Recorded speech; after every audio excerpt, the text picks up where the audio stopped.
আল্লাহ তাআলা যেমন আকিমুস সালাত বলেছেন, সালাত কায়েম করো, তেমনি বলেছেন আকিমুদ্দিন, দিন কায়েম করো। আল্লাহর জমিনে আল্লাহর দিনকে বিজয়ী করা ফরজ। দিনকে বিজয়ী করার ক্ষেত্রে ওই নীতিমালা চলবে। আকিমুস সালাত হুকুম আল্লাহর তরিকা রাসূলের, জিকির করো হুকুম আল্লাহর তরিকা রাসূলের, সিয়াম পালন করো হুকুম আল্লাহর তরিকা রাসূলের, হজ করো হুকুম আল্লাহর তরিকা রাসূলের। ঠিক দিন কায়েম করতে গিয়েও হুকুমটা আল্লাহর তরিকা হবে রাসূলের। রাসূলের তরিকার মধ্যে ভোট জোট এই গণতন্ত্রগুলো কিচ্ছু নাই। এটা এখন আমি আলোচনা বিস্তারিত করব না, নির্বাচনটা যাক তারপর করবো ইনশাআল্লাহ। কারণ হচ্ছে এই আল্লাহ সুবহানাহু ওয়া তাআলা দিনকে বিজয়ী কেমনে করতে হবে শিখিয়ে দিয়েছেন। সেজন্য আমরা সেগুলো পরে আলোচনা করব। কারণ ওই যে মজনুনের কাছে বসে লাইলি ছাড়া জিকির করা ঠিক না। মাজনুনের কাছে বসে আপনি যদি লাইলি ছাড়া কারো কথা বলেন সে শুনবে? এখন তো সব মাজনুন। কিসের মাজনুন? নির্বাচনী মাজনুন। এই জন্য আজকে এই সময়টা আলোচনা করলাম না, কিন্তু একটা নীতিমালা বলে দিলাম। দিন কায়েম করা ফরজ। কে করেছেন? কোরআনে স্পষ্ট আয়াত আছে। আকিমুস সালাত যেরকম কোরআনে আছে, আর আকিমুদ্দিনও কোরআনে আছে। শুধু এটাই না, আল্লাহ 3 জায়গায় বলেছেন। সূরা তওবার 33, সূরা সফের 9 নম্বর আয়াত, সূরা ফাতার 28 নম্বর আয়াত বলছেন, হুয়াল্লাযী আরসালা রাসূলাহু বিল হুদা ওয়া দীনিল হক লিইয়ুযহিরাহু আলাদ দীনি কুল্লিহি।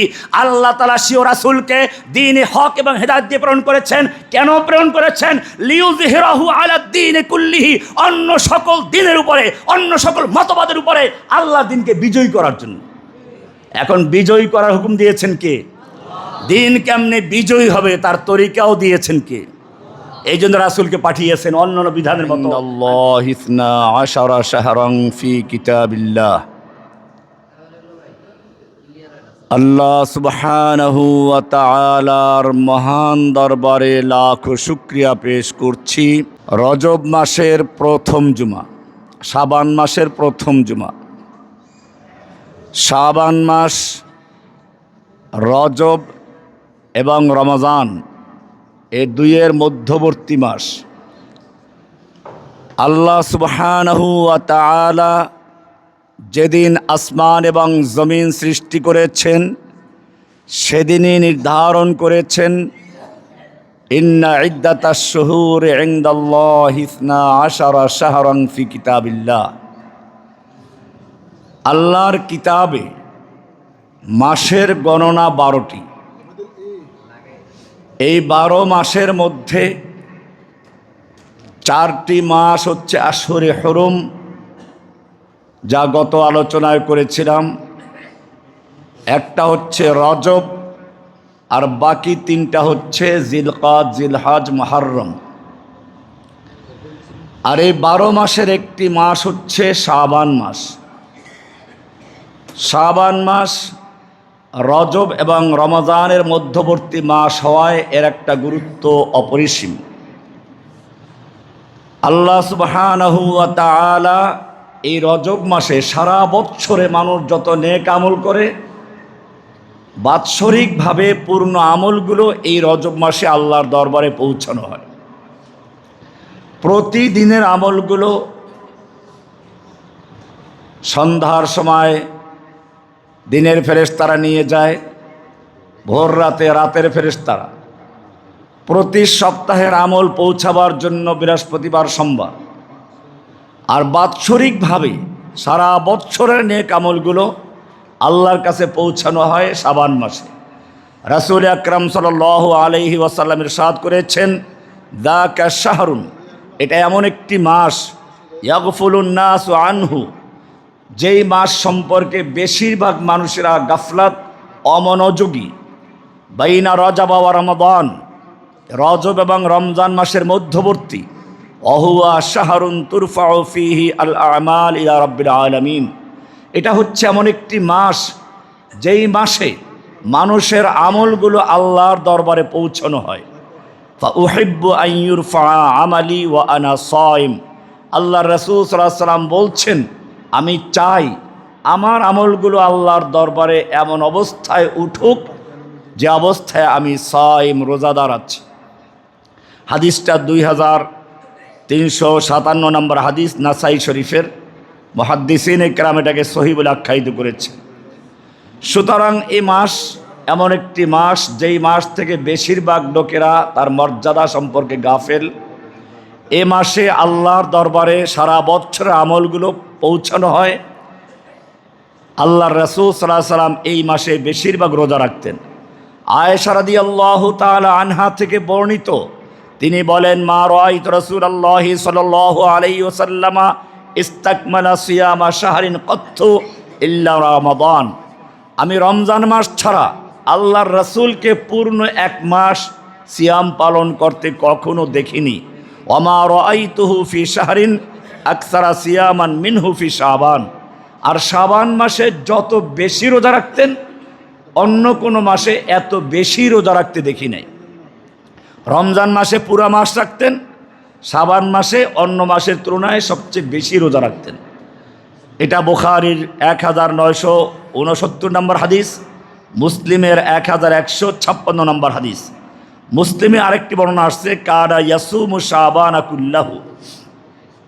শাবান মাস আল্লাহর রাসূল পুরোটাই রোজা রাখতেন। ওয়াকানা ইয়াসুমু শাবানা ইল্লা কালিলান, তবে অল্প কিছুদিন বাদ দিতেন, তার মানে বেশিরভাগ সময় রোজা রাখতেন। ইমাম ইবনে রাজব হাম্বলি রাহমাতুল্লাহ আলাইহি বলেন, অফি কাসরাতি সিয়ামিহি ফি শাবান দালিলুন আলা ইজামি ফাদলিহি ওয়া আন্নাহু মুকদ্দামু রমাদান। শাবান মাসে আল্লাহর রাসূল সাল্লাল্লাহু আলাইহি সাল্লামের বেশি সিয়াম পালন করা প্রমাণ করে এ মাসের একটা মাহাত্ম্য আছে, গুরুত্ব আছে, এবং এটা রমজান মাসের সূচনা এবং এটা রমজান মাসের আগমনী বার্তা দেয়। এ কারণে বাদ সালাফরা বলতেন, ওয়াকানু ইয়াকুলুনা রজব শাহরুজ জারঈ ওয়া শাবান শাহরুস সাকি ওয়া রমাদান শাহরুল হাসাদ। শাবান মাস হচ্ছে চাষাবাদ করার মাস, রজব হচ্ছে চাষ দেওয়ার মাস, আর শাবান হলো ফসল রোপণ করার মাস, আর রমজান হচ্ছে ফসল কর্তন করার মাস। এভাবে অনেকেই এ মাসের মূল্যায়ন করেছেন। রাসূল আকরাম সাল্লাল্লাহু আলাইহি ওয়াসাল্লাম ইরশাদ করেছেন, ইয়াত্তালিউল্লাহু ইলা খালকিহি লাইলাতান নিসফি মিন শাবান। শাবান মাসের মধ্য রজনীতে আল্লাহ সুবহানাহু ওয়া তাআলা মাখলুকের দিকে উকি মারেন, ইয়াত্তালিউ উকি মারেন, ফায়াগফিরু লিজামিই খালকিহি, আল্লাহ তাআলা সমস্ত মাখলুককে ক্ষমা করে দেন, ইল্লা লিমুশরিকিন আও মুশাহিনিন, তবে দুই প্রকার লোকদের ক্ষমা করেন না। একটা হচ্ছে মুশরিক, যারা আল্লাহর সঙ্গে তার ইবাদতে বা অন্য কোনো বিষয়ে সৃষ্টির সাথে শিরিক করে আল্লাহকে অংশীদার বানায়, আর হচ্ছে মুশাহিন, যারা হিংসুক। এই দুই প্রকারের লোকদেরকে আল্লাহ ক্ষমা করেন না। শিরিক হচ্ছে সবচেয়ে মারাত্মক গুনাহ, এটা আমরা সবসময় বলি। কোরআনে এত গুরুত্ব দেওয়া হয়েছে, সূরা নিসা 48 নম্বর এবং 116 নম্বরে আল্লাহ বলছেন, ইন্নাল্লাহা লা ইয়াগফিরু আন ইউশরাকা বিহি ওয়া ইয়াগফিরু মা দুনা যালিকা লিমান ইয়াশা। আল্লাহ রাব্বুল আলামিন শিরিকের গুনাহ ক্ষমা করেন না, এছাড়া যত গুনাহ তা যার বেলায় তিনি ইচ্ছে করেন ক্ষমা করে দেন। এটার অর্থ হচ্ছে এই, যদি কোনো ব্যক্তি শিরিকের গুনাহ করে মারা যায়, তওবা করার সুযোগ পায় নাই, এটা আল্লাহ ক্ষমা করবেন না। এছাড়া অন্য কোনো গুনাহ যদি করে কেউ মারা যায়, তওবা করার সুযোগ নাও পায়, কিন্তু তার শিরিক নেই, আল্লাহ তাআলা চাইলে নিজ গুণে ক্ষমা করে তাকে জান্নাত দিবেন। নতুবা শিরিকের গুনাহ যদি আজকে তওবা করে, আল্লাহ ক্ষমা করবেন? অবশ্যই করবেন। কাজে আয়াতের অর্থ হচ্ছে এই, অন্য অন্য গুনাহ নিয়ে যদি কেউ মারা যায় কিন্তু শিরিক নেই, আল্লাহ চাইলে তওবা ছাড়া মারা গেলেও ক্ষমা করে দিতে পারেন। কিন্তু শিরিকের গুনাহ যদি কেউ নিয়ে যায়, তওবা করার সুযোগ পায়নি, আল্লাহ নিজ গুণে তাকে ক্ষমা করে দিবেন, এমনটা হবে না। এটাই হচ্ছে আয়াতে পরিষ্কার বলা, ইন্নাল্লাহা লা ইয়াগফিরু আন ইউশরাকা বিহি ওয়া ইয়াগফিরু মা দুনা যালিকা লিমান ইয়াশা। কোরআনে আরও স্পষ্ট আয়াত আছে, আল্লাহ সুবহানাহু ওয়া তাআলা বলছেন, ইন্নাহু মান ইউশরিক বিল্লাহি, যেই ব্যক্তি আল্লাহর সঙ্গে শিরিক করলো, ফাকাদ হাররামাল্লাহু আলাইহিল জান্নাহ, আল্লাহ তাআলা তার জন্য জান্নাতকে হারাম করে দেন। ওয়া মাওয়াহুন নার, এবং তার ঠিকানা হচ্ছে জাহান্নাম, আগুন। ওমা লিজ জালিমিন মিন আনসার, এই জালিমদের জন্য কোনো সাহায্যকারী থাকবে না। এখানে 3টা বাক্য। প্রথম বাক্যে আল্লাহ বললেন, ইন্নাহু মান ইউশরিক বিল্লাহি ফাকাদ হাররামাল্লাহু আলাইহিল জান্নাহ, যে ব্যক্তি আল্লাহর সঙ্গে শিরিক করে আল্লাহ তার জন্য জান্নাতকে হারাম করে দিয়েছেন। এখন কোনো ভণ্ড পীরের মুরিদ মনে করতে পারে অসুবিধা নেই, আমরা তো মাঝখানে গিয়ে থাকবো, জান্নাতে না গেলে জাহান্নামেও যাব না, আরাফে থাকবো। আল্লাহ বলছেন না, ওয়াহুন্নার, ওর ঠিকানা জাহান্নাম। এবারে চিন্তা করলে অসুবিধা নেই, আমার পিসা হুজুর আমাকে বের করে নিয়ে আসবেন। আল্লাহ বলছেন না, ওয়ামা আলিজ জালিমিন আমিন আনসার, শিরকের গুনাহ নিয়ে যদি কেউ মারা যায় তাকে সাহায্য করার কেউ থাকবে না, নবী রাসূলরাও পারবেন না। আল্লাহর নবী তার চাচা আবু তালেবকে এই জন্যই বলেছিলেন, বলো লা ইলাহা ইল্লাল্লাহ, শিরক মুক্ত হয়ে মারা যাও, আমি সুপারিশ করার সুযোগ পাবো। শিরক নিয়ে মারা যাবে, কোনো নবী রাসূল পর্যন্ত ক্ষমা করতে পারবেন না, সুপারিশ করতে পারবেন না। ইব্রাহিম আলাইহিস সালাম তার পিতার জন্য সুপারিশ করতে পারবেন না, নূহ আলাইহিস সালাম তার ছেলের জন্য সুপারিশ করতে পারবেন না, মুহাম্মদ সাল্লাল্লাহু আলাইহি সাল্লাম তার চাচা আবু তালেবের জন্য সুপারিশ করতে পারবেন না। এটাই কোরআনের পরিষ্কার আয়াত। এই জন্য সূরা লোকমানে বলা হয়েছে, ইন্না শিরকা লা যুলমুন আযীম, শিরক হচ্ছে সবচেয়ে বড় জুলুম, এই জুলুমের কোনো ক্ষমা নাই। এই কারণে বলা হয়েছে শাবান মাসের নিসফে শাবানে আল্লাহ তাআলা আকাশের থেকে জমিনের দিকে উকি মারেন এবং সমস্ত মাখলুককে ক্ষমা করে দেন, কিন্তু দুই প্রকার লোকদের ক্ষমা করেন, একটা হচ্ছে মুশরিক আর একটা হচ্ছে মুশাহিন। মুশাহিন মানে হচ্ছে হিংসুক। হিংসা এমন একটা গুনাহ, আপনি কোরআনের সূরা নিসার 32, 33 নম্বর, 31, 32 নম্বর আয়াত দেখবেন। এর আগে অনেকগুলো গুনাহে কাবিরার কথা আলোচনা করা হয়েছে। এরপরে আল্লাহ সুবহানাহু ওয়া তাআলা এই হিংসা এর সম্পর্কে আলোচনা করতে গিয়ে বলেছেন, খবরদার তোমরা পরস্পরে হিংসা করো না। কেন হিংসা করতে মানা করলেন? এর আগে শিরিকের গুনার কথা আলোচনা আছে, পিতামাতার অবাধ্যের কথা আলোচনা আছে, এরকমভাবে অনেকগুলো বিষয় আলোচনা করার পরে আল্লাহ সুবহানাহু ওয়া তাআলা সাবধান করেছেন হিংসা থেকে। কারণ হিংসাই হচ্ছে এমন এক জিনিস যা ইবলিসকে জান্নাত থেকে বহিষ্কার করালো। হিংসা হচ্ছে এমন এক জিনিস যা পৃথিবীর মধ্যে সর্বপ্রথম মানব ইতিহাসের খুন খারাপের ঘটনা ঘটিয়েছিল। হাবিলকে হত্যা করলো কাবিল, এটাও ছিল হিংসার কারণ। হিংসা এমন একটা জিনিস, একজন নবীর পুত্র হয়ে তার ভাইকে কুয়ার ভিতরে নিক্ষেপ করেছিল ইউসুফ আলাইহিস সালামকে।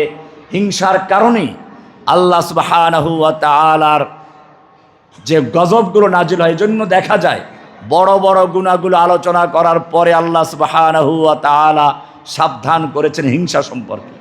এই জন্য বলা হয়েছে শাবান মাসের মধ্য রজনীতে, যেটাকে আমরা শবে বরাত বলি, এ রাতে ইবাদত করার ফজিলত আছে। আল্লাহ রাসূল সাল্লাল্লাহু আলাইহি সাল্লাম বলেছেন, যখন তোমরা এই রাত্রটা পাবে, রাতের বেলায় ইবাদত করো, দিনের বেলায় সিয়াম পালন করো, এটা সহি। বাকি এরপরে যা করা হয়, এ রাত্রে হালুয়া রুটি খাওয়া, আর কি শানদার বয়ান দেয়। এই রাত্রে হালুয়া রুটি কেন খাই? আল্লাহর রাসূলের দান শহীদ হয়ে গিয়েছিল, শক্ত রুটি খেতে পারেন নাই, মাংস খেতে পারেন নাই, হালুয়া রুটি খেয়েছিলেন। কি আসে, আল্লাহর নবীর দান শহীদ হয়েছিল তা কি এই শাবান মাসে নাকি শাওয়াল মাসে? ওহুদের যুদ্ধ সংগঠিত হয়েছিল রমজানের পরে শাওয়াল মাসে। তাহলে দাঁত ভাঙলো শাওয়াল মাসে 2 মাস পরে, আপনি মহাব্বতে হালুয়া রুটি খাচ্ছেন 1-2 মাস আগে। এমনিভাবে পটকাবাজি করা, এগুলো হচ্ছে মূলত হিন্দুদের দীপালি পূজা। এরকম এই সমস্ত পূজার থেকে এগুলো এসেছে। এদেশের মানুষ একসময় হিন্দু ধর্ম পালন করত। আমাদের বাপদাদা ইতিহাস তালাশ করেন, কয়েক পুরুষ গেলে আসবে শ্রী অমুক। ধর্ম যদিও পরিবর্তন করেছে, শিক্ষা, সংস্কৃতি, আকীদা, এক্ষেত্রে অনেকগুলো হিন্দুদেরটা এখনও রয়ে গেছে। হিন্দুরা মূর্তি বানিয়ে অলিদেরকে মারা যাওয়ার পরে তারপরে মূর্তি তৈরি করে শাড়ি পরায়, গয়না পরায়। মুসলমানরা অলিরা মারা গেলে পরে কবর দিয়ে তারপরে মাজার তৈরি করে চাদর দেয়। ওরা টাকা দেয়, পয়সা দেয়, এরাও টাকা পয়সা দেয়। ওরা সেজদা করে, এরাও সেজদা করে। ওরা প্রার্থনা করে, এরাও প্রার্থনা করে। কোনো পার্থক্য আছে নাকি? পার্থক্য আছে মাটির উপরে আর নিচের। হিন্দুরা গলায় পৈতা লাগায়, মুসলমানরা কোমরে একটা তাগা লাগায়। হিন্দুরা এরকমভাবে দীপালি পুজো করে, মুসলমানরা ওই যে আরেক পূজা তৈরি করেছে শাবান মাসে এসে। এ রাতের কিছু ফজিলত আছে, কিন্তু এটা এমন না হই হুল্লোড় করা। আল্লাহ নবী সাল্লাল্লাহু আলাইহি সাল্লাম সম্পর্কে বলা হয় কবরস্থানে গেছেন। তিনি যে গেছেন আয়েশা রাদিয়াল্লাহু তাআলা আনহা টের পান নাই, ওই হাদিসই আছে। তিনি মনে করলেন, মেয়ে লোকরা যেটা ভাবে অনেক স্ত্রী থাকলে হয়তো অন্য কোনো স্ত্রী ঘরে চলে গেছেন কিনা, এজন্য তিনি কয়েক স্ত্রী ঘরে দেখলেন নাই। পরে দেখলেন কবরস্থান থেকে আল্লাহ রসুল আগমন করতেছেন, উনি দৌড়ে চলে গেছেন, গিয়ে শুয়ে পড়ছেন, শ্বাস গরম। আল্লাহ রসুল সাল্লাল্লাহু আলাইহি ওয়াসাল্লাম বলেন, ব্যাপার কি? কিছু না, আমার সামনে যে দৌড়াচ্ছিল একটা ছায়ার মতো, ওটাই তো তুমি নাকি? বলে, ইয়া রাসূলুল্লাহ ক্ষমা করবেন, আমি এইটা মনে করেছিলাম। আল্লাহ রাসূল সাল্লাল্লাহু আলাইহি ওয়াসাল্লাম বললেন, তুমি কি করে মনে করলে আল্লাহ এবং আল্লাহর রাসূল তোমার জুলুম করবেন? মানে তোমার ভাগের রাতে অন্য যখন জাগো, এই কল্পনা করলে কি করে? এই হাদিস থেকে বোঝা যায়, এই হাদিস এমনি সহি না, তারপরেও যদি আমরা মেনে নেই সহি, তারপরেও যদি মেনে নেই তর্কের খাতিরে, তাহলে সেটাও আল্লাহ রসুল গিয়েছেন গোপনে, হই হুল্লোড় করে না। এখন দেখা যায় কবরস্থানে দল বেঁধে যাওয়া, ওখানে একটা মাদ্রাসা কায়েম করে দেয়, ইমাম সাহেব যান, কুলহুয়াল্লাহ পড়ান। এরপরে কি মনে হয় কুলহুয়াল্লাহ মসজিদে পড়বেন আপনারা, সূরা কেরাত মুখস্থ পড়বেন, জানাজার নামাজে দাঁড়াইয়া তারপরে জানাজার নিয়াত শিখানো লাগে, সূরা কেরাত শিখানো লাগে, এরপরে গন্ডগোল লাগে সূরা ফাতিহা পড়বে কি পড়বে না নিয়ে, দেখেন না কি গন্ডগোলটা লাগলো। এগুলো ভিন্ন মাসআলা। এজন্য এই মাসলা মাসাইলগুলো মুসলিমদের এমনি শিখতে হবে। এজন্য বলেছি এই হাদিসে, এটা ইবনে মাজার 1390 নম্বর হাদিস, আলবানিও এটাকে সহি বলে হাসান বলেছেন, মুহাদ্দিসিনে কিরাম এটাকে আমলযোগ্য বলেছেন। ইয়াত্তালিউল্লাহু ইলা খালকিহি লাইলাতান নিসফি মিন শাবান, শাবান মাসের অর্ধ রজনীতে আল্লাহ সুবহানাহু ওয়া তাআলা মানুষের দিকে, মাখলুকাতের দিকে উকি দেন, তাকান। কেমনে উকি দেন সেইটা আমি দেখাবো না, যে এরকম তাসবিহ দেওয়া জায়েজ না, এটা হারাম। আল্লাহ আল্লাহর মতো তাকান। এরপরে ফায়ুগফারু লিজামিই খালকিহি, সমস্ত মাখলুককে ক্ষমা করে দেওয়া হয়, ইল্লা লিমুশরিকিন আও মুশাহিনিন, তবে মুশরিক আর মুশাহিন ছাড়া। মুশরিক তো বললাম যারা শিরিক করে। আপনি মনে করুন বিয়ে করলেন, আপনার স্ত্রী আপনার সাথে কাল ঝগড়া করে কিন্তু আপনাকে ভালোবাসে, আপনি তাকে ছেড়ে দিবেন না। সন্তানকে পিটায়, আপনি তারপরও ক্ষমা করবেন, আপনাকে ভালোবাসে। থালা বাসন ভেঙে ফেলে, আপনি ক্ষমা করবেন, আপনাকে ভালোবাসে। কিন্তু একদিন গিয়ে দেখলেন মাশাআল্লাহ আপনার বিছানায় আর একটা পুরুষ শুয়ে আছে, আপনি বলে এটা কে রে? বলে অসুবিধা কি, তোমার মতো আরেকজন, তোমাকেও ভালোবাসে, ওকেও ভালোবাসি। আপনি কি আজকে ক্ষমা করবেন? যে কোনো পুরুষরা মানবে না। আপনি একটা মেয়ে লোককে বিয়ে করেছেন, এতটুকুই তার উপর অধিকার আপনার। সে যদি আপনার সঙ্গে আরেকজনকে শিরিক করে, অংশীদার করে, আপনি বরদাস্ত করবেন না। যে আল্লাহ সুবহানাহু ওয়া তাআলা আপনাকে সৃষ্টি করেছেন, যে আল্লাহ রাব্বুল আলামিন আপনাকে নিজের হাতে সৃষ্টি করেছেন, অন্য অন্য মাখলুক সম্পর্কে বলেছেন কুন ফায়াকুন, আসমান জমিন সৃষ্টি ইচ্ছে করেছেন, কুন বলেছেন ফায়াকুন হয়ে গেছে। চন্দ্র সূর্য সৃষ্টি ইচ্ছে করেছেন, কুন বলেছেন ফায়াকুন হয়ে গেছে। কিন্তু মানুষের বেলা আল্লাহ বলছেন খলাকতু বিয়াদাইয়া, আমি নিজ হাতে সৃষ্টি করেছি। এই মানুষ যদি আল্লাহর সঙ্গে কাউকে শরিক করে, আল্লাহ বলছেন লা ইয়াগফিরু, শিরিক করলে তাকে আর ক্ষমা নাই। অন্য যত গুনাহ করো, ওয়াগফিরু মা দুনা যালিকা লিমান ইয়াশা, শিরিক ছাড়া তুমি যত গুনাহ করো আমার কাছে আসো, আমি ক্ষমা করে তোমাকে জান্নাত দিব। শিরিক নিয়ে আসবে, তোমাকে ক্ষমা করব না। আল্লাহ রাব্বুল আলামিন কোরআনে 18 জন নবীর নাম উল্লেখ করেছেন। ইব্রাহিম, ইসমাইল, যত নবীর নাম আপনি জানেন প্রায় সব এসেছে। সব নবীর নাম উল্লেখ করে আল্লাহ বলছেন ওয়ালাউ আশরাকু, এই নবীরা যদি আল্লাহর সঙ্গে শিরিক করতেন লাহাবিতা আনহুম মা কানু ইয়ামালুন, তাদের জীবনের যত নামাজ, রোজা, হজ, যাকাত, তাসবিহ, তাহলিল, জিহাদ, কিতাল, দাওয়াত, যত ইবাদত করেছেন সবগুলো বরবাদ হয়ে যেত। এরপরে আমাদের নবীকেও ছাড়েন নেই। আল্লাহ বলছেন লাইন আশরাকতা, হে নবী আপনি যদি আল্লাহর সাথে শিরিক করতেন, লাইন আশরাকতা, তুমি যদি আল্লাহর সঙ্গে শিরিক করতে, লাহাবিতা লাইহবাতান্না আমালুকা, তোমার আমলগুলো ধ্বংস হয়ে যেত। তোমার যত ত্যাগ, কোরবানি, হিজরত, তোমার নির্যাতন জুলুম সহ্য করা, এরপরে জিহাদ কিতাল করা, দান শহীদ করা, তায়েফে মার খাওয়া, তোমার যত নেক আমল আছে, লাহাবিতা লাইহবাতান্না আনকা আমালুকা, তোমার আমলগুলো বরবাদ হয়ে যেত। ওয়ালা তাকুনান্না মিনাল খাসিরিন। এ কারণেই এই রমজান মাসের প্রস্তুতির জন্য আমাদের প্রথম কাজ হচ্ছে পরিচ্ছন্ন হওয়া, কলবটাকে পরিচ্ছন্ন করা। আমি প্রায়ই বলে থাকি যেই কোনো ইবাদত আল্লাহর কাছে গ্রহণযোগ্য হওয়ার জন্য দুইটা শর্ত। এক নম্বর শর্ত হচ্ছে আমা উমিরু ইল্লা লিয়াবুদুল্লাহ মুখলিসিনা লাহুদ্দিন, অন্তরটাকে খালেস করা, পিওর করা। এই কথা না বলা, আমি ইখলাসের সঙ্গে এই কাজটা করেছি। ইখলাসের সঙ্গে করলে আল্লাহ মনের খবর জানেন, তোমার বলার কোনো প্রয়োজন নেই। যখন তুমি প্রকাশ করলে ইখলাসের সঙ্গে আমি আল্লাহর জন্য, প্রকাশ করা মানে তোমার ইখলাসটাকে আরও ইখলাস করতে হবে। আমি এটা সবসময় বলি যে লা ইলাহা ইল্লাল্লাহর মানেটাই হচ্ছে খালেস করা, পিওর করা। একটা কাপে যদি আপনি নতুন করে চা ঢালতে চান, ভরা আছে, খালি করতে হয়। লা ইলাহার মানে তোমার কলবের কাপ খালি করো, ইল্লাল্লাহ মানে নতুন করে পূরণ করো। লা ইলাহার মানে হচ্ছে পুরাতন বিল্ডিংয়ে রং করতে গেলে যেমন ঘষে মুছে ধুয়ে মুছে পরিষ্কার করে, ইল্লাল্লাহ মানে নতুন করে রং করো, তোমার কলবটাও পরিষ্কার করো। যত গায়রুল্লাহ আছে সব কিছু থেকে পরিষ্কার করে একমাত্র বসাবো কার জন্য? শুধু মসজিদে না, বাইরেও। লা ইলাহার মানে হচ্ছে লা ইলাহা, কোন ইলাহা নেই, কারো দাসত্ব করি না, কারো গোলামি করি না। ইল্লাল্লাহ মানে গোলামি করি কার? এই লোকটাই যখন মসজিদ থেকে বের হয়ে গেল, মহল্লায় গেল, এখন যে বিচার ফয়সালা হয় এটা কি আল্লাহর হুকুম দিয়ে হয় না মানুষের তৈরি করা আইন দিয়ে হয়? তাহলে ওই মহল্লার চেয়ারম্যান মেম্বার আপনার মাবুদ হয়ে বসে আছে, আপনি তার হুকুম পালন করেন। আপনি আদালতে গেলেন, আল্লাহর হুকুম সেখানে চলে না, আপনি বলেন লা ইলাহা ইল্লাল্লাহ, আল্লাহ ছাড়া কারো গোলামি করি না। আদালতে গিয়ে আল্লাহর গোলামি করেন না, বিচারকদের হুকুম মেনে নিতে বাধ্য, মানুষের তৈরি করা আইন। আপনার মাবুদ আল্লাহ নন, ওখানে মাবুদ বসে আছে বিচারকরা। আপনি সংসদে গেলেন, সেখানে আল্লাহর হুকুম দেওয়া সংসদ চলে না, আল্লাহর হুকুম বরং বাতিল করে মন গড়া আইন তৈরি করা হয়। সেইখানে গিয়ে আপনি মাবুদ বানালেন কাদেরকে? লা ইলাহা ইল্লাল্লাহ আছে ওখানে? লা ইলাহার মানি হচ্ছে লা ইলাহা, আমি কারো দাসত্ব করি না, কারো গোলামি করি না, কারো ইবাদত করি না, ইল্লাল্লাহ।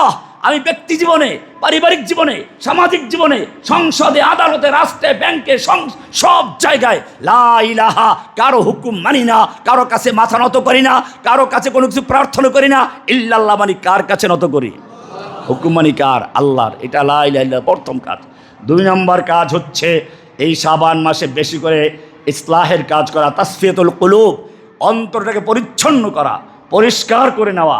যত গায়রুল্লাহ আছে সবগুলো থেকে মুক্ত হয়ে শুধুমাত্র একমাত্র অন্তরে বসাবো কাকে? কুল ইন্না সালাতি ওয়া নুসুকি ওয়া মাহইয়ায়া ওয়া মামাতি লিল্লাহি রাব্বিল আলামিন। বলো আমার সালাত, আমার কুরবানি, আমার ত্যাগ, আমার জীবন মরণ সব কিছু কার জন্য? এটা হচ্ছে প্রথম কাজ। এরপরে 2 নম্বর কাজ হচ্ছে এই মাসে, যেহেতু সামনে কোরআনের মাস, রমজানের মাস, কোরআনের মাস বলা হয় শাবান মাসকেও, কোররা, শাহরুল কোররা। রমজান মাসে তারা কোরআন শোনাবে, এই জন্য হাফেজে কোরআন যত আছে এই মাস থেকে কোরআন মুখস্থ করা শুরু করে, ইয়াদ করতে শুরু করে। এই জন্য শাবান মাসকে বলা হয় শাহরুল কোররা। এই মাসেই আল্লাহ সুবহানাহু ওয়া তাআলা হুকুম করেছেন বেশি বেশি ইবাদত করার জন্য। আল্লাহর রাসূল সিয়াম পালন করতেন। গত জুমে আমরা আলোচনা করেছি যে মেরাজে আল্লাহ রাব্বুল আলামিন সবচেয়ে গুরুত্বপূর্ণ যে ইবাদত দিয়েছেন তা ছিল সালাত। অন্য অন্য ইবাদত আল্লাহ রাব্বুল আলামিন জিবরাইলের মাধ্যমে দুনিয়াতে পাঠিয়েছেন। সালাতকে আল্লাহ রাব্বুল আলামিন দুনিয়াতে না পাঠিয়ে, কোনো ভায়া মাধ্যমে না পাঠিয়ে, সরাসরি আল্লাহ মুহাম্মদ সাল্লাল্লাহু আলাইহি ওয়াসাল্লামকে ডেকে তারপরে হাদিয়া দান করেছেন। এটা এই জন্য যে সালাতের মাধ্যমে একজন মানুষ তার সবচেয়ে সম্মানিত অংশ, নাক, কপাল মাটির সঙ্গে মিলিয়ে দেয়। আর যখন কোনো একটা মানুষ নিজেকে মাটির সঙ্গে মিলিয়ে দেয়, আল্লাহ তাকে সর্বোচ্চ মাকামে নিয়ে যান। এটা হচ্ছে মেরাজ। এই কারণে ইনশাআল্লাহ সামনে কোনো এক জুমাতে আমি বিস্তারিত আলোচনার পরে যে এই যে সালাত, সিয়াম, হজ, যাকাত, এগুলো এক একটা রোগের ঔষধ মানুষের মধ্যে। আল্লাহ সুবহানাহু ওয়া তাআলা এই পৃথিবীর যা কিছু আছে সব রেখেছেন, আগুন, পানি, মাটি, বাতাস সব আছে। আর এই প্রত্যেকটার এক একটা রোগ আছে। আগুন আছে তো আমরা বুঝি, জ্বর আসলে শরীর গরম হয়ে যায়, দৌড় দিলে গরম হয়, ঘামিয়ে যায়। এগুলো কেন? আগুন আছে, পানি আছে। দুনিয়াতে যত রকম পানি, এখানে সব রকম পানি আছে, মিষ্টি পানি, লবণ পানি, তিতা পানি সব আছে। মাটি আছে, যত রকম মাটি সব আছে। এই যে ফসল বেশি হয়, দাড়ি চুল না হয়, মরুভূমি, হাতের তালু পায়ের তালু মোটামুটি হয় অন্য জায়গাগুলো, এরকমভাবে কী আছে? এখানে মাটি আছে, আগুন আছে, পাহাড় পর্বত আছে, সব আছে। বিস্তারিত আলোচনা অন্য সময় করবো ইনশাআল্লাহ। এই যে আগুন, যেটা আগুনের একটা বড় রোগ আছে। উপকার যেমন আছে, আগুনের রোগও আছে। আগুনের রোগ হচ্ছে নিচে জ্বালালেও সে উপরে উঠে, তার মানে ঊর্ধ্বগতি, অহংকার। এটাই ছিল ইবলিসের মূল যুক্তি। আদম আলাইহিস সালামকে যখন সেজদা করতে বললেন, ইবলিস বলল আমি তো আনা খায়রুম মিনহু, আমি আদমের চেয়ে ভালো। কেমনে ভালো হইলা? যুক্তিটা কি? এই যুক্তি বলেছিল খালাকতানি মিন নারি ওয়া খালাকতাহু মিন তিন, আপনি আমাকে সৃষ্টি করেছেন আগুন দিয়ে, আর আদমকে সৃষ্টি করেছেন মাটি দিয়ে। মাটি উপরে ছুঁড়ে মারলেও নিচে পড়ে, আর আগুন নিচে জ্বালাইলে উপরে মারে, উপরে উঠে। কাজে আগুনটা আমার সামনে, মাটি আমার সামনে, তো আমি কেন নত হতে যাব? আগুনের কারণে মানুষের মধ্যে আগুন আছে, সেজন্য মানুষ অহংকার করে। আমার চেয়ে বড় কে আছে, হামচনিমান ডাঙ্গুরিস্ত, আমার চেয়ে বড় কে আছে। আল্লাহ সুবহানাহু ওয়া তাআলা অহংকারকে বরদাস্ত করেন না। আল্লাহ রাসূল সাল্লাল্লাহু আলাইহি ওয়াসাল্লাম বলেছেন হাদিসে কুদসি, আল কিবরিয়াউ রিদাই, অহংকার হচ্ছে আমার চাদর। যেই ব্যক্তি দুনিয়া অহংকার করে সে আমার চাদর ধরে টান দিল, আর আমার চাদর ধরে যে টান দেবে তাকে উল্টো করে জাহান্নামে ফেলে দিব। এই অহংকার রোগের চিকিৎসার জন্য, আগুনের যে রোগ অহংকার, তার চিকিৎসার জন্য আল্লাহ যে ঔষধ দিয়েছেন তার নাম সালাত। সালাতে যখন একজন মানুষ দাঁড়ায়, প্রথমে বলা হয়েছে আগে তোমার সতর ঢাকো, কারণ শয়তান জান্নাতে লিওয়ারিহুমা সাওআতিহিমা, জান্নাতকে পোশাক খুলে দিয়েছিল, আদম হাওয়ার পোশাক পরো। কতটুক পরব? খুযু যিনাতাকুম ইনদা কুল্লি মসজিদ, কমপক্ষে নাভির থেকে শুরু করে পুরুষের হাঁটু পর্যন্ত ঢাকতে হবে, এটা ফরজ। অনেকে মনে করে যে এক চাদরে নামাজ পড়া যাবে কিনা। একজন সাহাবীকে প্রশ্ন করা হয়েছিল, আমি যদি একটা লুঙ্গি পরে, একটা গামছা পরে, চাদর পরে নামাজ পড়ে নামাজ হবে কি? সাহাবী উত্তর দিলেন, আল্লাহর নবীর সকল সাহাবীর দুইটা কাপড় ছিল কি? বোঝেন না কি বলেছে? তুমি জিজ্ঞেস করছো একটা চাদর পরে নামাজ হবে কি? আমি তোমাকে জিজ্ঞেস করি আল্লাহর নবীর সাহাবীদের সকলের দুইটা চাদর ছিল কি? তার মানে হচ্ছে একটা চাদর পরেও নামাজ হয়ে যাবে। এখন হচ্ছে আপনার অনেকগুলো কাপড় চোপড় আলনাতে আছে, আপনি নামাজের বেলা একটা গেঞ্জি পরে দাঁড়াই গেলেন, এটা নামাজের সঙ্গে বেয়াদবি করা। আপনি যখন একজন প্রধানমন্ত্রীর কাছে যাবেন, আপনার লিডারের কাছে যাবেন, তখন তো ভালো কাপড় চোপড় পরে তারপরে আপনি প্রস্তুত হন। আল্লাহ সুবহানাহু ওয়া তাআলাও দেখতে চান আপনি আল্লাহর মহান দরবারে দাঁড়াচ্ছেন। এ কারণে কোরআনে বলা হয়েছে, খুযু যিনাতাকুম ইনদা কুল্লি মসজিদ, তুমি যখন মসজিদে যাও, সালাতের জন্য যাও, তখন তোমার জিনাত, তোমার সুন্দর পোশাক পরে তারপরে আল্লাহর কাছে যাও, এরপরে পরিচ্ছন্ন হও। কোরআন বলছে, ইদা কুমতুম ইলাস সালাতে ফাগসিলু উজুহাকুম, যখন তুমি সালাতের জন্য ইচ্ছে পোষণ করবে, তুমি ভালো করে চেহারা ধো, হাত ধো, উজুটা ভালো করে করো। হাদিসে বলা হয়েছে যখন কোনো ব্যক্তি উজুর জন্য হাত ধোয়, পাও ধোয়, যখন যেই অঙ্গটা ধোয় ওই অঙ্গের যত সাগিরা গুনাহগুলো সবগুলো আল্লাহ তাআলা ক্ষমা করে দেন। এরপরে তুমি আস্তে আস্তে মসজিদের দিকে আসো। জুমার দিন বিশেষ করে আল্লাহর রাসূল সাল্লাল্লাহু আলাইহি ওয়াসাল্লাম বলেছেন, মান বাক্কারা ওয়াবতাকারা, যেই ব্যক্তি জুমার দিন সকালে উঠলো এবং গোসল করলো, গাসসালা ওয়াগতাসালা, গোসল করলো, এরপরে মসজিদে আগে চলে আসলো, আল্লাহ সুবহানাহু ওয়া তাআলা তার পিছনের জুমা থেকে এই পর্যন্ত যত গুনাহ আছে সবগুলো ক্ষমা করে দেন। এই জন্য জুমার দিনের ফজিলত তো আছেই। এরপরে যারা মসজিদে নিয়মিত যাতায়াত করে, আল্লাহ সুবহানাহু ওয়া তাআলা তাদের গুনাহগুলোকে ক্ষমা করে দেন।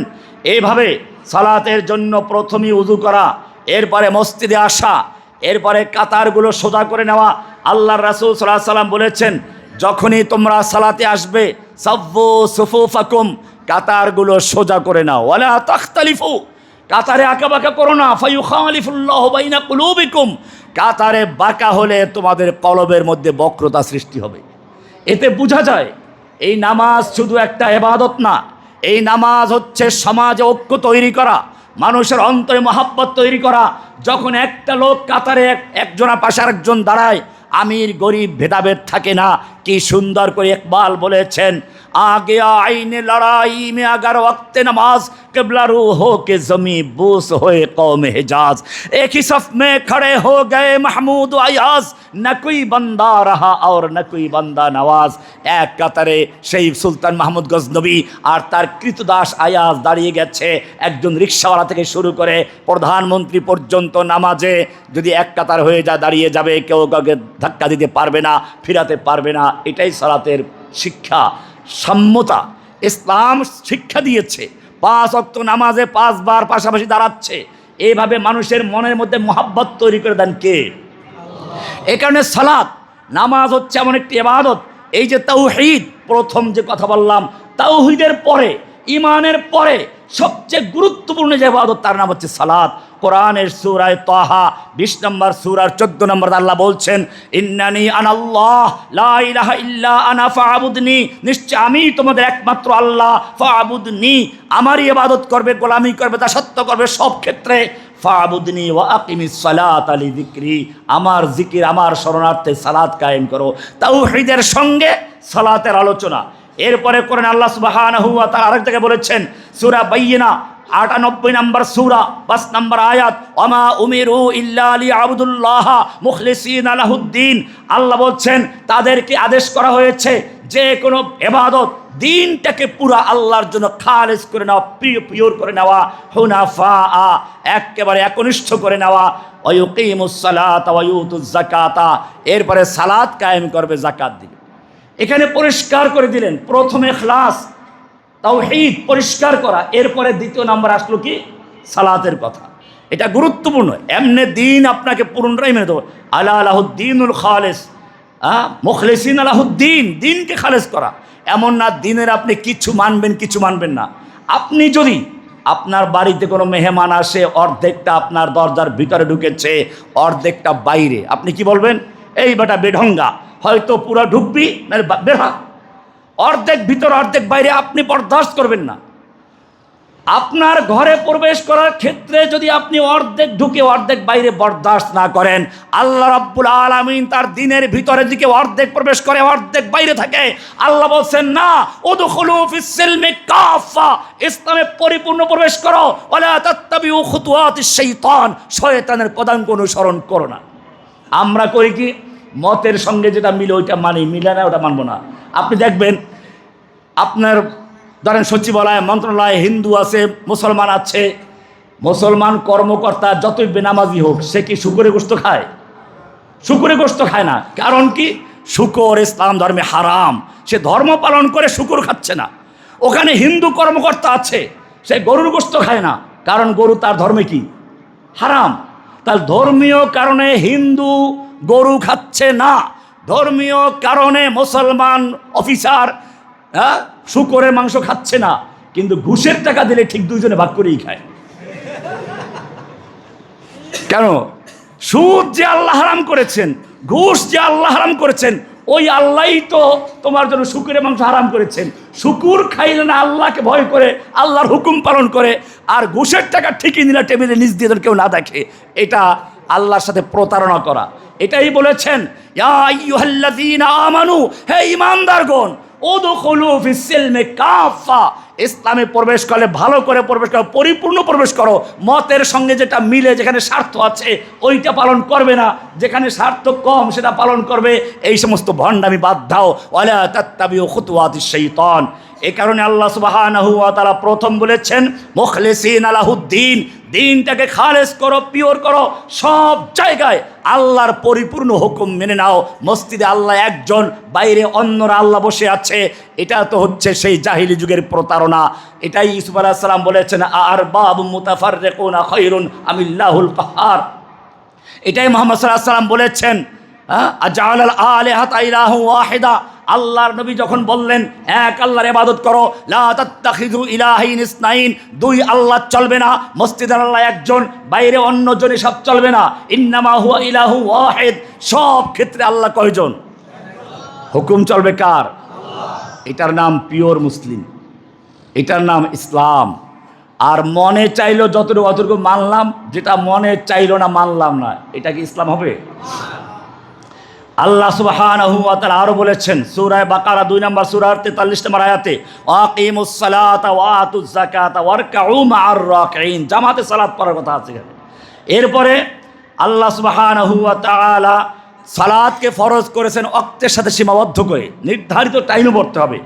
আল্লাহ সুবহানাহু ওয়া তাআলা বলছেন সূরা নিসা 4 নম্বর সূরা 103 নম্বর আয়াত, ইন্নাস সালাতা কানাত আলাল মুমিনিনা কিতাবাম মাওকুতা, নিশ্চয়ই সালাতকে সময়ের সাথে আবদ্ধ করে ফরজ করা হয়েছে। সুতরাং সালাতকে বাদ দিয়ে দেরি করে পড়া, সময় যাওয়ার পরে পড়া, এটা মুমিনদের শান নয়। এই কারণে সূরা বাকারা 238 নম্বর আল্লাহ বলছেন, হাফিজু আলাস সালাওয়াতি ওয়াস সালাতিল উসতা, সব নামাজগুলোকে যথাযথভাবে সংরক্ষণ করবে, হেফাজত করবে, বিশেষ করে ওয়াস সালাতিল উসতা, মধ্যম সালাত কে নিয়ে মুহাদ্দিসিনদের অনেক মত আছে।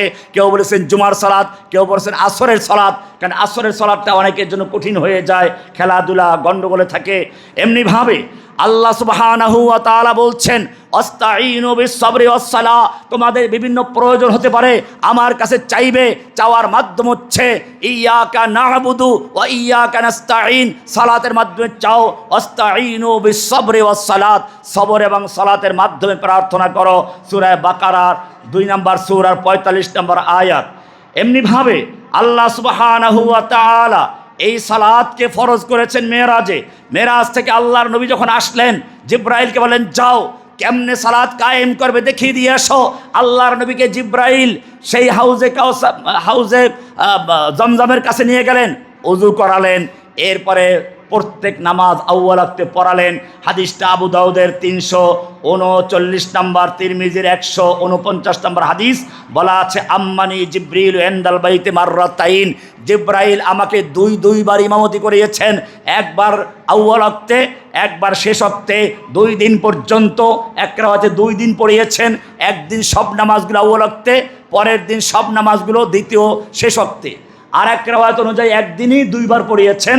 যেটাই হোক, এরপরে বলেছেন সুম্মা ক্বালা ইয়া মুহাম্মদ হাযা ওয়াক্তুল আমবিয়া মিন ক্বাবলিকা ওয়াল ওয়াক্তু মা বাইনা হাযাইনিল ওয়াক্তাইন, হে মুহাম্মদ সাল্লাল্লাহু আলাইহি ওয়াসাল্লাম, এ হচ্ছে সালাত, আল্লাহ যা আপনার উপর ফরজ করেছেন এই টাইমের মাঝখানে পড়তে হবে। সুতরাং আকিমুস সালাত আল্লাহ সুবহানাহু ওয়া তাআলা নাজিল করেছেন। নাজিল করার পরে কেমনে সালাত কায়েম করতে হবে এটা কোনো ফকিরের, ল্যাংটার, দরবেশলার ব্যাখ্যার জন্য ছেড়ে দেন নাই, কোনো বাউলের জন্য ছেড়ে দেন নাই। সালাত কায়েম করতে বলেছে, মনে মনে পড়লে চলে, সালাত আদায় করতে বলে নাই। আল্লাহ রাসূল সাল্লাল্লাহু আলাইহি সাল্লামকে আল্লাহ রাব্বুল আলামিন শিক্ষা দেওয়ার জন্য জিবরাইল আগমন করেছেন। 2 দিন পর্যন্ত সালাত আদায় করে দেখালেন কেমনে সালাত আদায় করতে হবে। আল্লাহর নবীকে আল্লাহ এজন্য পাঠিয়েছেন। আল্লাহ তাআলা কোরআনে বলেছেন আতিউল্লাহ, আল্লাহর আনুগত্য করো। তুমি প্রশ্ন করলে আল্লাহ তোমার আনুগত্য কেমনে করব, তোমাকে তো দেখি না, তোমাকে দেখতে পাই না, তো আনুগত্য কেমনে করবো, অনুসরণ কেমনে করব? আল্লাহ বলছেন আতিউর রাসূল, রাসূলের আনুগত্য করো।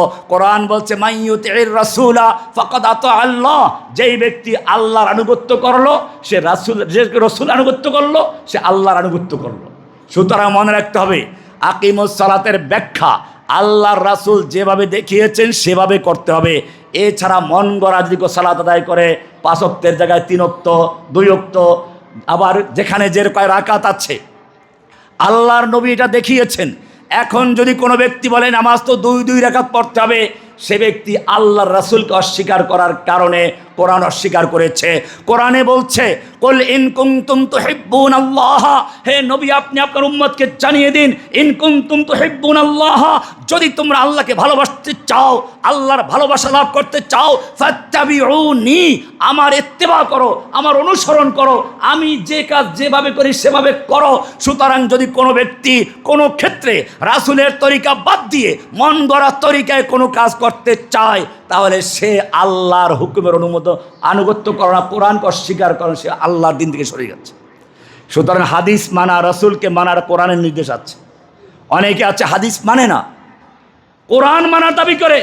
আরে বেটা, কোরআনই বলা আছে মাইয়ুতির রাসূলা ফাকাদ আতা আল্লাহ, যেই ব্যক্তি রাসূলের ইতাআত করলো, আনুগত্য করলো, সে আল্লাহর আনুগত্য করলো।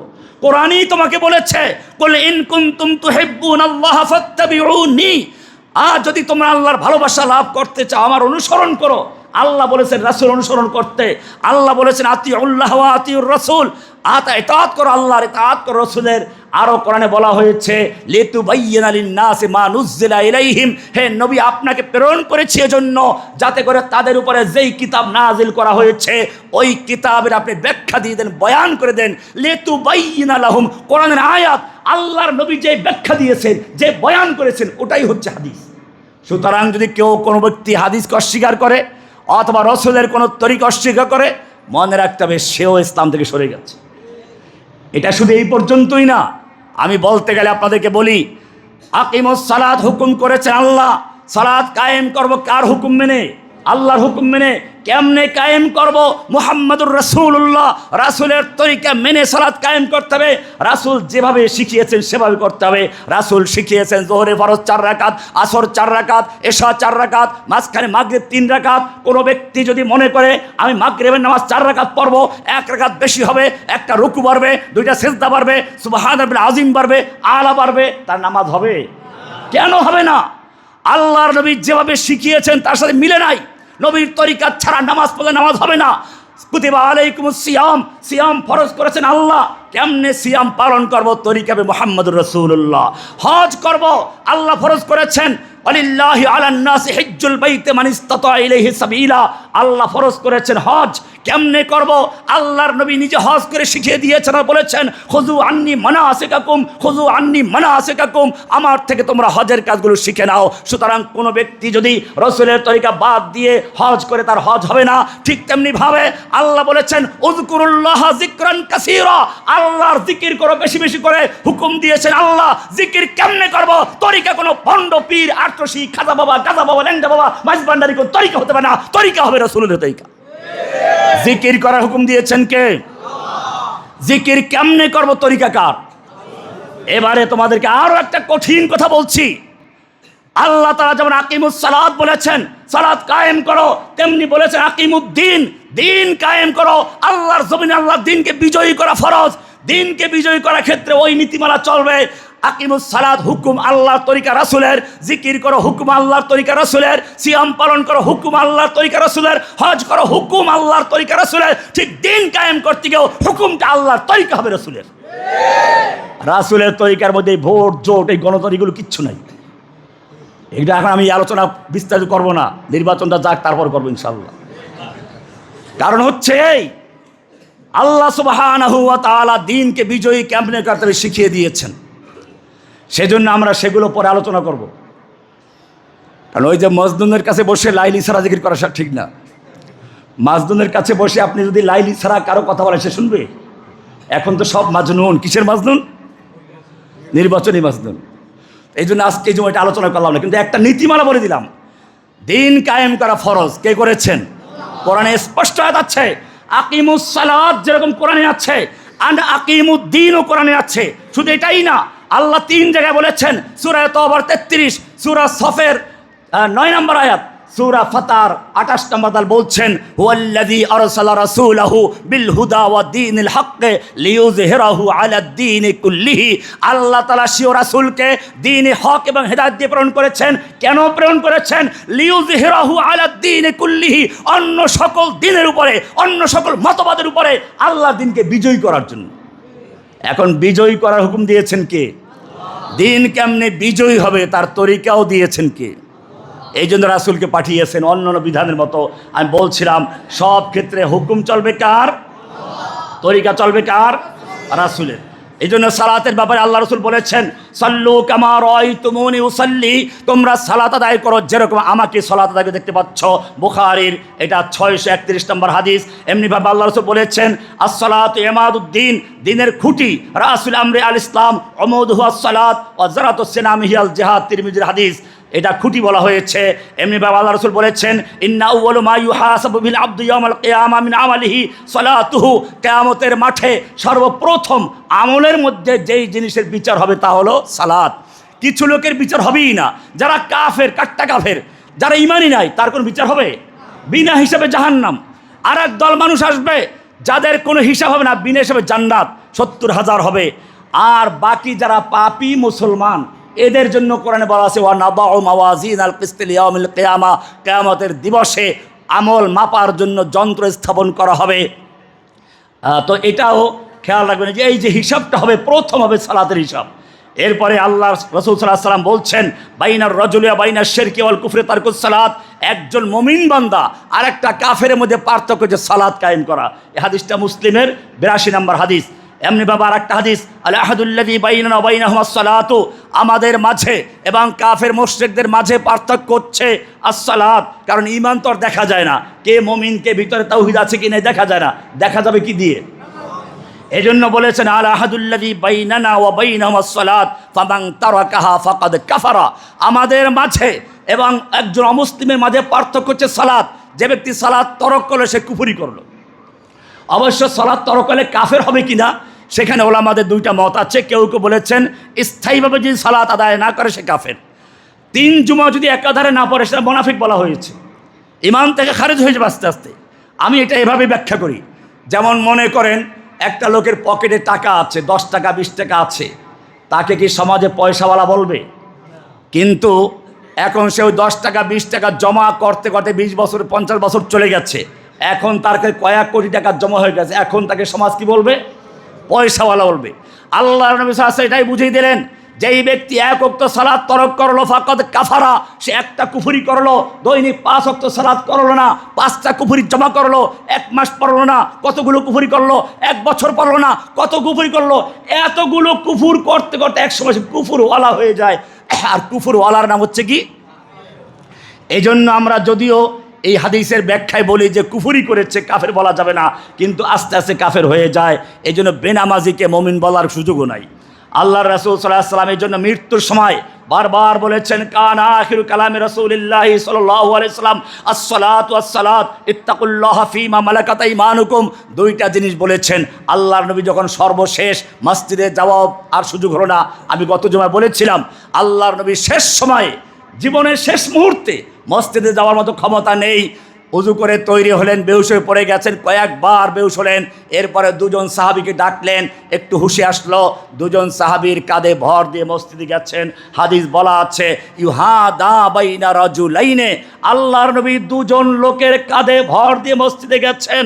ওয়ারিজলাহু তাখুত্তানি বিল আরদে, আল্লাহর নবীর পা দুটো জমিনের সঙ্গে হেঁচড়ে হেঁচড়ে যাচ্ছিল। যেই নবীর আগের পিছের সমস্ত গুনাহ ক্ষমা করা ছিল। কোরআন স্পষ্ট বলেছে লিয়াগফিরা লাকাল্লাহু মা তাকাদ্দামা মিন যামবিকা মা তাআখারা। হে নবী, আল্লাহ তাআলা আপনার আগের পিছের সমস্ত গুনাহ ক্ষমা করে দিয়েছেন। সেই নবী মৃত্যু রোগে আক্রান্ত অবস্থায়ও 2জন লোকের কাঁধে ভর দিয়ে জামাতে গিয়ে নামাজ পড়েছেন। এরপরে যদি কেউ বলে এই জামাতে নামাজ পড়ার প্রয়োজন নেই, এরকমভাবে রুকু সেজদা করার দরকার নেই, মনে মনে পড়লে চলবে, সে ব্যক্তি শয়তান হতে পারে, ইবলিস হতে পারে, শয়তানের ওলি হতে পারে, আল্লাহর ওলি হতে পারে না। অনেকে বলে ওলি হলে নামাজের কোনো প্রয়োজন নাই। আমরা বলি হ্যাঁ, ওলি হইলে নামাজের প্রয়োজন নাই ঠিকই, তবে আল্লাহর ওলি হইলে না, শয়তানের ওলি হইলে নামাজ লাগে না। কিসের ওলি হইলে? শয়তান ওলি হইলে। এই জন্য খেয়াল রাখবেন, সাবধান। এবারে কোরআন বলছে অতলু মা উহিয়া ইলাইকা মিন কিতাবি রাব্বিক ওয়া আকিমিস সালাত ইন্নাস সালাতা তানহা আনিল ফাহশাই ওয়াল মুনকার। এবারে শোনো, সালাতের একদিকে সামাজিক গুরুত্ব বলেছিলাম, কাতারের মাধ্যমে মানুষের অন্তরে মিল মহব্বত তৈরি হয়, কাতারে বাঁকা হলে সমাজে গণ্ডগোল তৈরি হয়। ইবনে আব্বাস বলেছেন আজকে তোমাদের মধ্যে যে অমিল দেখা যায়, মনোমালিন্যতা দেখা যায়, গণ্ডগোল দেখা যায়, এর একমাত্র কারণ হচ্ছে তোমরা নামাজের কাতার সোজা করে করো না। এরপরে সামাজিক বিশৃঙ্খলা, কোরআন বলছে ইন্নাস সালাতা তানহা আনিল ফাহশাই ওয়াল মুনকার, নিশ্চয়ই সালাত সকল অশ্লীল এবং বেহায়াপনা কাজ থেকে বিরত রাখে। এখন বলবেন সারা জীবন নামাজ পড়লে তার বদলে সেই সুদ ঘুষ মিথ্যা কথা জড়িত আছে, ওটা নামাজ তো ঠিকমতো হতে হবে। নামাজের দোষ না, দোষটা কার? আমার নিজের দোষ, আমার নিজের নামাজ হচ্ছে না। আমি যখন নামাজে দাঁড়াবো আল্লাহু আকবার, আল্লাহ সবচেয়ে বড়, তার মানে মহান সত্তার সামনে দাঁড়াচ্ছি।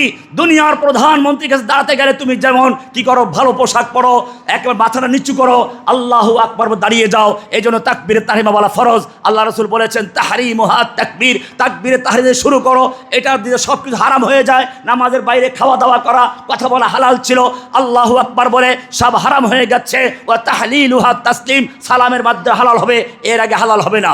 নামাজে দাঁড়াইলে পরে তুমি এখন আল্লাহ তাসবিহ তাহলিল করবে, কোনো খোটাখুটি করা। কোরআন বলছে মুনাফিকদের সালাত হচ্ছে ইদা কামু ইলা সালাতে কামু কুসালা, অলসতা পরে দাঁড়ায়, এখানে খোঁচায়, এখানে জামা ঠিক করে, এখানে পাগড়ি ঠিক করে, এখানে লুঙ্গি ঠিক করে, এখানে পাজামা ঠিক করে। এগুলো কাদের নামাজ? মুনাফিকদের নামাজ। এমনিভাবে যখন তুমি রুকুতে যাও স্থির হও, রুকুতে সোজা হয়ে দাঁড়াও, রব্বানা লাকাল হামদ হামদান কাসীরান তয়্যিবান মুবারাকান ফীহি। অবশ্য ফরজ সালাত ইমাম সাহেব বলবে কিনা তা নিয়ে কথা আছে। আল্লাহর নবী বলেন একদিন আল্লাহর নবী এরকম দাঁড়িয়ে গেছেন, দেখেন 30 জন ফেরেশতা এই কালেমাগুলোর সব লেখার জন্য প্রতিযোগিতা করছেন। আল্লাহর নবী সালাম ফিরিয়ে বললেন, এই আমার এইরকম কে বলছে এই কথাগুলো? রব্বানা লাকাল হামদ হামদান কাসিরান তয়্যিবান মুবারাকান ফিহি। একজন লোক বলে, ইয়া রাসূলুল্লাহ, ভয় পেয়ে গেছে, আমি খুব তাড়াহুড়ো করে আসছি, শ্বাসটা গরম হয়ে গেছিল, সেজন্য কথাগুলো বলছি। আল্লাহ রাসূল বলেন, দোষ করো নাই, বরং আল্লাহর অন্যান্য ন্যাক আমল লেখার জন্য ফেরেশতা তো এখানেই আছে, সাথেই আছে, কিন্তু তোমার এই কথাগুলোর ন্যাক আমল লেখার জন্য 30 জন ফেরেশতাকে আল্লাহ স্পেশাল পাঠিয়েছেন, এবং তারা লেখার জন্য কারাকারি শুরু করেছেন। কে এটা নিয়ে আল্লাহর দরবারে আগে পৌঁছে যাবে? এরকম দোয়া আছে। এখন ঠোকর মারা, রুকুর থেকে সেজদা, সেজদার থেকে সেজদা, 2 সেজদার মাঝখানে জলসা, স্থির হয়ে বসা, কমপক্ষে 1 তাসবিহ পড়ে বসা ওয়াজিব। রুকুর থেকে সোজা হয়ে দাঁড়ানো, রব্বানা লাকাল হামদ হামদ, এরকম সব জায়গাতেই সুবহানাকাল্লাহুম্মা ওয়া বিহামদিকা হামদ করছি, আলহামদুলিল্লাহ রাব্বিল আলামিন হামদ করছি, সুবহান রাব্বিল আযীম, আজমতওয়ালা মহান আল্লাহর আজমত বয়ান করছি, সুবহান রাব্বিল আলা। এমনিভাবে আল্লাহু আকবার, 2 সেজদার মাঝখানে দোয়া আছে, আল্লাহুম্মা গফিরলি ওয়াহদিনি ওয়ারযুকনি ওয়াজনুবনি। আর না পারলে কমপক্ষে আল্লাহুম্মা গফিরলি 3 বার বলা, কমপক্ষে 1 বার বলা, এগুলো আমল করা। নামাজের মধ্যে এরকম ঠোকর মারা, আল্লাহ রাসূল সাল্লাল্লাহু আলাইহি ওয়াসাল্লাম বলেছেন, তিলকা সালাতুল মুনাফিক, ওটা হচ্ছে মুনাফিকদের নামাজ। অপেক্ষা করতে থাকে, অক্ত যায় যায় ভাব, তখন দাঁড়াইয়ে যায়, যখন সূর্য একেবারে ডুবে ডুবে যায়, আসরের জন্য দাঁড়াই যায়। ইয়ানকুরু আরবা নকরাত, ওই কাকের কাল গুরাব, কাউয়া যেমন একের পর এক ঠোকর মারে, এরকম ঠোকর কয়েকটা মেরে তারপর নামাজ শেষ করে দেয়, এটা মুনাফিকদের নামাজ। সেজন্য আল্লাহ সুবহানাহু ওয়া তাআলা, আল্লাহর সঙ্গে বান্দার সরাসরি সম্পর্কের একমাত্র মাধ্যম কি? সালাত। আসসালাতু মিরাজুল মুমিনিন, সালাতের মাধ্যমেই আল্লাহর সাথে সম্পর্ক হয়। আল্লাহ রাসূল সাল্লাল্লাহু আলাইহি ওয়াসাল্লাম বলছেন, আকরাবু মা ইয়াকুনুল আবদু ইলাল্লাহি ওয়া হুয়া সাজিদুন, বান্দা আল্লাহর সবচেয়ে নিকটবর্তী হয় তখন যখন সে কোথায় থাকে? সেজদায় থাকে। একজন সাহাবী বলছে, ইয়া রাসূলুল্লাহ, আমাকে দোয়া করুন, আমি যেন আপনার সঙ্গে জান্নাতে যেতে পারি। আল্লাহ রাসূল বলছেন, না, তুমি বেশি বেশি সেজদা করে তারপর আমাকে সাহায্য করো। সুতরাং সেজদা করা, ইবাদত করা। এখন থেকে আমরা রমজানের প্রস্তুতি নিব। আল্লাহ সুবহানাহু ওয়া তাআলা আমাদের সকলকে বিষয়গুলো